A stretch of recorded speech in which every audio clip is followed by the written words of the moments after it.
سمو الأمير محمد بن سلمان ولي عهد المملكة العربية السعودية.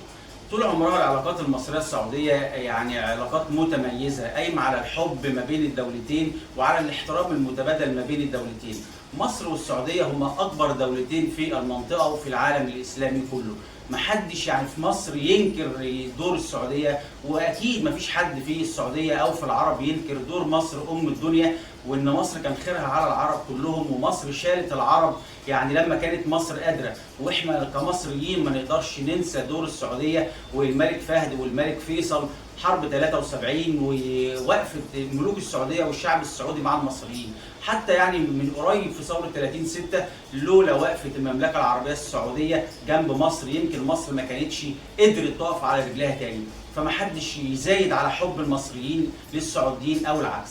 في مصر عندنا لو سالت اي حد في الشارع عن اكتر دوله بيحبها يهيأ لي انها تيجي رقم واحد هي المملكه العربيه السعوديه. لنا فيها روابط تاريخيه ودينيه وروحانيه، يعني بيت ربنا ومكه المكرمه، قبر سيدنا النبي، المدينه المنوره، البقيع، وده غير كمان ان السعوديه لينا ولادنا بالملايين شغالين في المملكه العربيه السعوديه.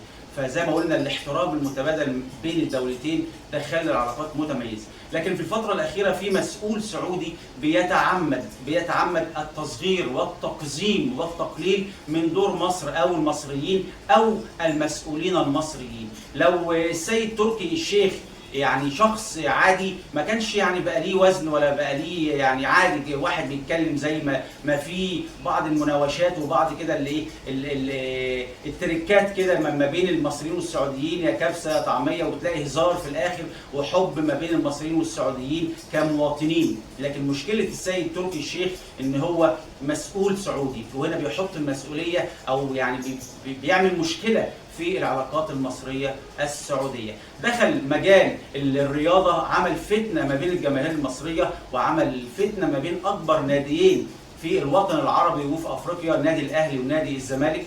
دخل في مجال الفن، يعني تحكم في رقاب العباد، تحكم في أرزاق العباد، قعد فنانين ومطربين في بيوتهم لمجرد ان هم قالوا لا مثلا مش عايزين نحضر حفلة من حفلات الرياض.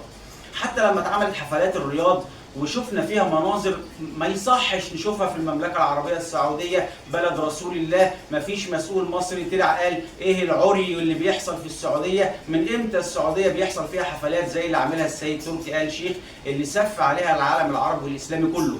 احنا كمصريين قلنا والله مالناش دعوه، يعني السعوديين هم احرار في بلدهم، يعني ما فيش حد علق، ما فيش حد سخر من السيد تركي آل شيخ. فمش من المقبول ومش من المنطقي ومش من العقل ان نسيب حد زي المسؤول دوت يعني بيقلل او بيعرض العلاقات المصريه السعوديه لخطر، او يعني ممكن يبقى سبب ان العلاقات المصريه السعوديه تتدهور. وزي ما قلنا يعني يكفينا حب المملكه ويكفينا ان احنا كمصريين عمرنا ما تآمرنا على المملكه العربيه السعوديه، واحنا واثقين كمصريين وكاداره مصريه وكدوله مصريه ان السعوديه عمرها ما تآمرت ولا هتتآمر على مصر، لان زي ما قلنا في محبه ما بين الشعبين المصري والسعودي. فالعلاقات المصريه السعوديه ان شاء الله دايما بخير، بس بلاش والنبي تركي آل شيخ، وحفظ الله المملكه وحفظ الله مصر.